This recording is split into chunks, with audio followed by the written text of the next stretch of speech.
할렐루야. 오늘 성경 통독 47일째입니다. 오늘은 민수기 33장에서 36장까지 살펴보면서 민수기를 다 마치도록 하겠습니다. 오늘 민수기 후반부에 있기 때문에 이제 마지막으로 이스라엘의 그런 행군 여정을 살펴보고 그리고 나서 땅을 분배하면서 유산을 받는 그런 내용으로 민수기 전체의 내용을 마치고 있습니다.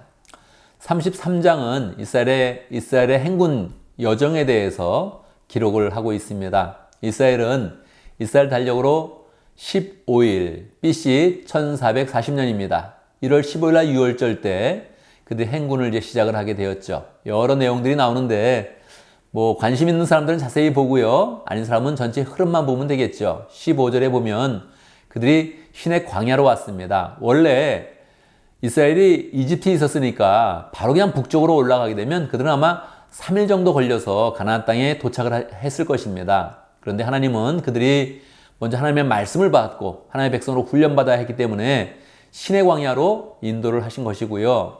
거기서 다시 1년간 훈련을 받고 가데스 바네아에서 바로 또 가나안에 들어갈 수 있었는데 그들이 하나님께 불순종해서 다시 또 훈련을 받으면서 40년의 그런 시간을 보내면서 이제 모압 평지로 간 것이죠. 사실 모압 평지는 동쪽에 있습니다. 그래서 또 거기서도 다시 그냥 바로 남쪽에서 북쪽으로 올라가면 되는데 하나님은 홍해를 건넌 그런 백성들이 1세대고 2세대는 요단강을 건너야 된다. 즉 하나님 앞에서 세례를 받아야 된다. 그래서 동쪽으로 이동해서 모압 평지로 인도를 해낸 것입니다.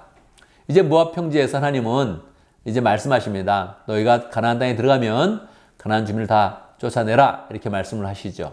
이것은 그때까지 가나안 땅이 너무너무 죄악이 많아졌기 때문에 죄악이 관영됐기 때문에 하나님께서 이스라엘 백성은 구원하시고 죄가 많은 백성은 심판하신다. 이렇게 이해를 하면 되겠습니다. 34장에서는 가나안 땅의 그런 경계를 이야기해 주고 있습니다. 즉 하나님께서 이스라엘 백성의 그런 국경선을 만들어 주는 것입니다. 남쪽은 사해 바다에서부터 시작해서 이제 지중해 쪽으로 선을 긋게 되는 것이고요. 동쪽으로는 뭐가 있을까요? 요단강이 있어도 요단강이 경계가 됩니다. 서쪽은 뭐가 있을까요? 지중해가 있으니까 지중해가 자연스럽게 경계가 되고요. 북쪽으로는 이제 호르산부터 시작해가지고 그쪽에 지중해부터 시작해서 호르산 쪽으로 이어지는 그런 라인을 그어서 북쪽 경계선을 만들게 됩니다.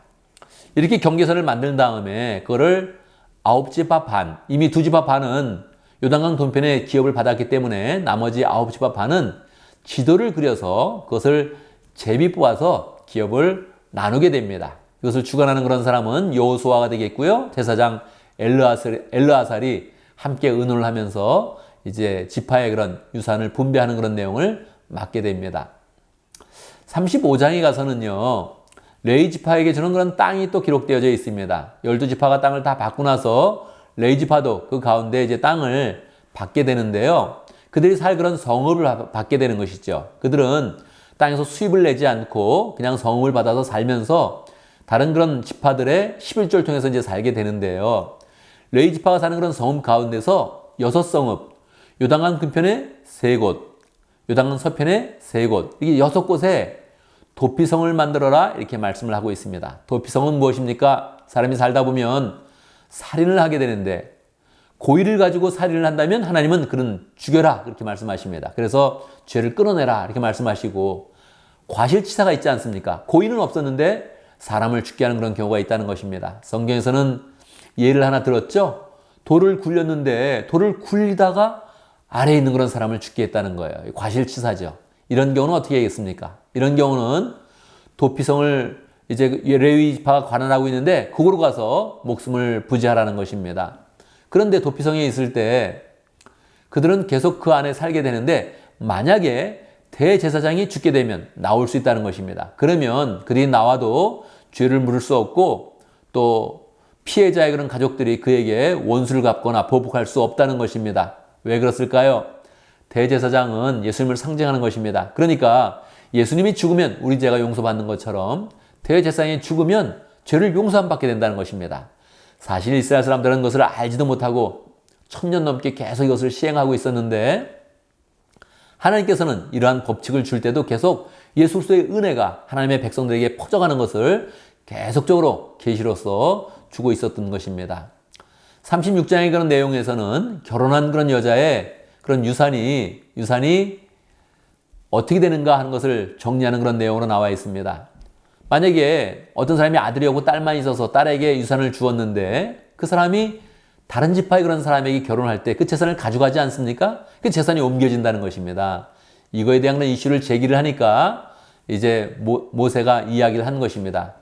그러면 딸만 있는 그런 가족이 유산을 받았을 때 그 사람은 다른 지파의 그런 사람과 결혼한 것이 아니라 자기 지파에 있는 그런 사람과 결혼을 해서 그 지파 내에서 유산이 옮겨지지 않도록 해라 이렇게 이야기를 해서 그것이 이제 판례로 결정이 되어 내려오게 되었습니다. 민수기의 이런 그 마지막이 왜 이렇게 이런 내용으로 마칠까 하는 그런 의문이 들게 되지요. 이것은 하나님께서 상급에 대한 그런 약속입니다. 유산은 계속 하나님께서 하늘나라의 상급을 확실히 주신다 이것을 강조하는 것인데 이 유산을 주는 그런 그 문제에서 딸들의 그런 문제도 세밀하게 살펴서 하나님의 그런 상급이 우리에게 확실하게 전해주고 철저하게 하나님께서 보장해 주신다 하는 그런 내용들을 기록하고 있는 것입니다. 그래서 우리가 민수기를 마치면서 이제 가나안 땅에 들어갈 것이니까 하나님의 그런 상급이 이스라엘 백성들에게 주어지고 우리에게 하늘나라가 확실하게 주어진다 이렇게 하면서 민수기를 마치면 되겠습니다. 우리는 민수기의 대장정을 잘 마치게 되었고요. 수고했습니다, 여러분. 이제 내일부터 다시 또 시편을 15편을 3일에 걸쳐서 묵상을 하고 나서 우리는 또 신명기로 나아가겠습니다. 지금까지 성경 통독을 잘한 분들은요, 앞으로 정말 성경 통독 잘 마칠 수 있겠습니다. 여러분 잘하고 있는 것입니다. 하루하루 힘을 내서 성경을 읽고 성경을 통해서 더 은혜 받기 바랍니다. 감사합니다.